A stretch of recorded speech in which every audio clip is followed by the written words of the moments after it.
আসসালামাইকুম, mango two Rajshahi আমের page থেকে বলছিলাম। আমি যে প্রজেক্টটাতে আছি এটা হলো কাটিমন আমের প্রজেক্ট। এখানে দেখতে পাচ্ছেন অনেক আমের মুকুল, আর এই তো আম দেখছেন, থোকা থোকা আম। এইগুলো হলো কাটিমন আম।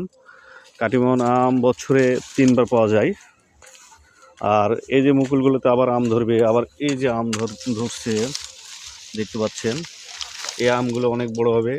কাটিমন আম একটা লাভজনক, যেহেতু বছরে 3বার এই আমগুলো পাওয়া যায়, আর দামও বেশি থাকে, এবং অনেকেই আম নিয়ে কাজ করতে পারেন, আম চাষ করতে পারেন, কারণ বছরে 3বার আম পাওয়া যায়।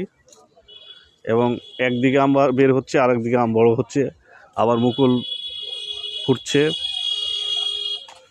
যা হ্যাঁ দেখেন দেখেন আমের সাইজ দেখেন কত সুন্দর, আমের কালারটাও দেখেন, মাশাআল্লাহ অনেক সুন্দর কালার। আচ্ছা, ধন্যবাদ সবাইকে, আল্লাহ হাফেজ।